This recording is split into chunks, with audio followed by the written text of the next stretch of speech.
Okay, so the next one we've already kind of looked at a little bit is computer management. Okay, computer management is again a good location to pull from several different tools that are available within Windows. Okay, this is known as a MMC. Okay, a MMC is basically a management console that will allow you to pull from different tools and stuff like that. Computer management is just one that's already built in. You can also go in there and set up your own MMC that's personalized with your own tools as well. Okay, so there's a couple different ways to get to computer management. You can enter comp mgmt, in the Windows Run or the search box. You can press WinX and then click on computer management. You can also click Start, right-click on Computer, and select Manage on Windows 7. Okay, so and it's also available under Administrative Tools. So there's several different ways you can get a hold of it. And you can see here, these are all, again, all the different tools that are available within computer management. You can see here, you got your task scheduler, your event viewer, shared folders, local users and groups, performance. Okay, that gives you the performance monitor and everything like that. Device manager, disk management, and then your services here. And then this last one is your Windows image management tool. Okay, so we're going to look at several of these as we go through the different tools. Okay, so we'll kind of step through those as we move on. But first, just looking at a general MMC. Okay, again, this is one that you can go in and customize. So if you just go into the search box or start and type MMC, it's going to open up with something like this. Okay, from here you can actually go in here and select File, and you can add snap-ins. Snap-ins are basically those tools that you're going to add to your MMC if you want to. Okay, so the more you add, you just got to make sure and save that MMC wherever you want, but it becomes more personalized for you. Okay, and like it mentions here, you do have to be logged on as an administrator to do this as well. Okay, so I mentioned we're going to look at some of the other stuff. So this is Event Viewer. Okay, Event Viewer is a crucial tool whenever you're looking at troubleshooting. Okay, it's great for looking to see what is going on, what's happened with your computer. Okay, within Event Viewer, there are a few different types of events that are logged. Okay, there's critical, which are generally shown as red. Error, which are generally like a yellow yield sign. Those are usually red as well. Warning is the one that's a yellow yield sign. Informational is usually a blue eye, and then audit. Those are usually shown up as key icons. Okay, so Event Viewer itself has a few different types of logs. Each log is going to have its own purpose and its own usefulness. So you have administrator event logs, which are going to show only warnings and errors intended for administrators. Okay, it's not going to show absolutely everything for every user. Okay, it's just going to show what's meant for administrators. Application log is going to show events recorded by an application. So if you think that Office is causing issues or something like that, you would go under application log and see what it's showing. Security log is going to be for audits. Okay, it's going to show who's logged in, who tried to log in, how long they were logged in, all that kind of stuff. Okay, this can be very useful if you're thinking that somebody tried to get in and steal information from your computer or from your system. Setup log is just when you install applications. It's going to step you through what was installed, where applications were written, and all that kind of stuff.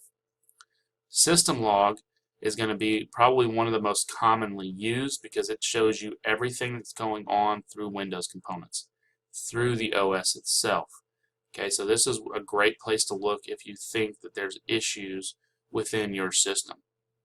And then forwarded event logs are going to be events recorded on other computers. Generally, this one's seen on servers, more than likely. So you can create a custom view to look at specific logs. That you just have to right-click any log, select Create Custom View, and then you can go through and choose which events you want to select to create that custom view. Okay, after the filters are selected, after you've gone through and chosen those events, you click OK, you name your view, and then you click OK to save it out. Okay, to save it once you have it created, you just right-click, select Save All Events in Custom View, and then you choose where to save it to. Okay, it's going to come up with that Save As box. So one thing you need to be mindful of is the fact that Event Viewer, with all those logs, it will start taking up space. So if you want to control the size of the logs, you can right-click on a log and select Clear Log. I would only do this on older logs just in case you need to actually pull information from something. Okay, so I wouldn't clear the log constantly because then you lose all your troubleshooting logs to pull from. Okay, so you can also control the maximum size by right-clicking on a log and selecting Properties. After it reaches that maximum size, it's just going to stop writing to that log. Again, I would only do this if you're really running low on space. Okay, so here are the log properties here. You can actually set the maximum size right here. Okay, it also tells you where those logs are going to be written. Okay, these little parentheses or percent signs basically are like it's like a wild card. Okay, when it says system root, that's just because some computers have system root on the C drive, other ones use D, other ones use E. So by using that little wild card, it covers every computer. Okay, so it's whatever your system root is, it's going to insert that right there. So on most computers, this would be C, System32, WinEvent, logs, and then application. Okay, so that's just the log properties in general.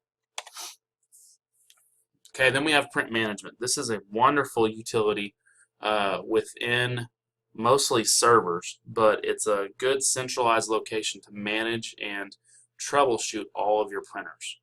Okay, so this will allow you to pull all the printer data into one place, and you can find this under the control panel under administrative tools.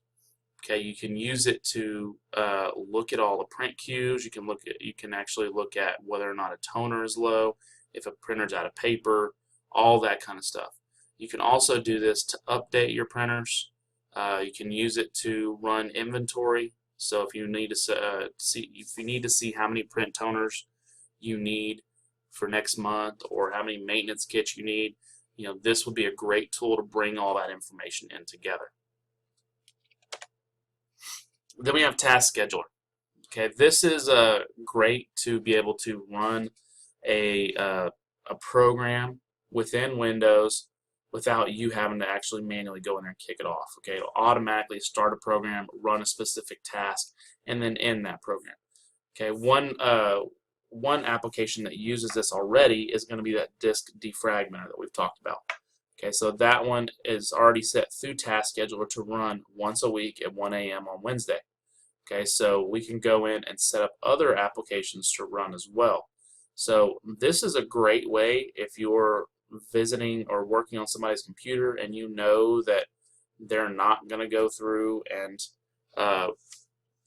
run the antivirus and everything like that. You can actually go in here and set it up through Task Scheduler.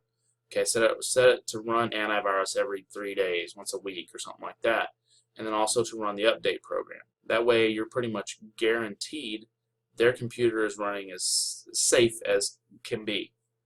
So this is a very useful tool. Okay, and then the last one we'll look at under this little tool section here is the Performance Monitor. Performance Monitor is another snap-in on the MMC. You can get to it by typing in perfmon.exe or MSC under Start or Search. And then basically, once you run this, it's very useful in, let me go ahead and open it up here. There we go. It's very useful in pinpointing specific information. Okay, so for instance here, as you can see, this is just a real-time graph. Only thing I'm really looking at right now is the processor time. Okay, so it's giving me how much of the processor is currently being used. Okay, so what you can do here is you can actually right-click and add counters. So this is a list of all the different counters that can be added within your window. The problem with Performance Monitor is it's very easy to get carried away very quickly. Okay, so like right now, it's pretty easy to see that processor time. Okay, but if I go in here and I choose, let's say, yeah, I want all of these.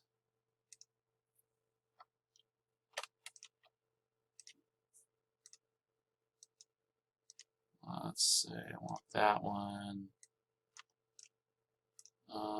Let's look at memory, logical disk. Let's see what else. IPv4, v6. Okay, so I just added a few things. If you click OK, it's going to go ahead and start populating that. Look at that there. Okay, so I don't know about y'all, but can you pick out the processor time now?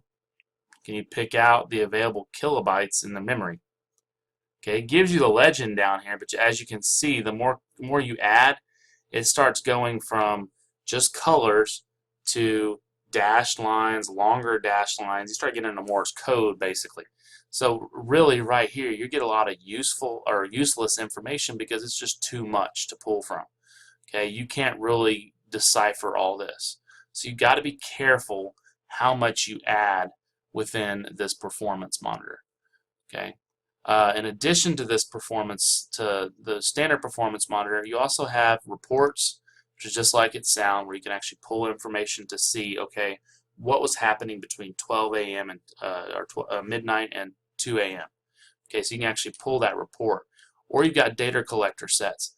Okay, there's some predefined ones in here that you can actually choose from, which will run specific performance counters. Or you can go in here and set up your own as well, okay, if you want to.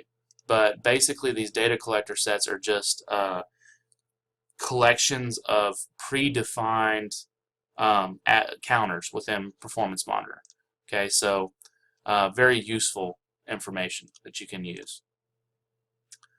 Okay, and one thing with those counters is every time you install an application or a program, that counter is actually going to be added to your performance monitor. So if you install, say like Adobe, or you install like AutoCAD or something like that, it's going to add specific counters to your performance monitor that you can then go in and add.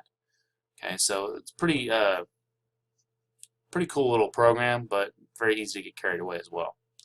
Alright, so that's going to be it for this section. We're going to go ahead and pick up with the registry and improving performance with our next section.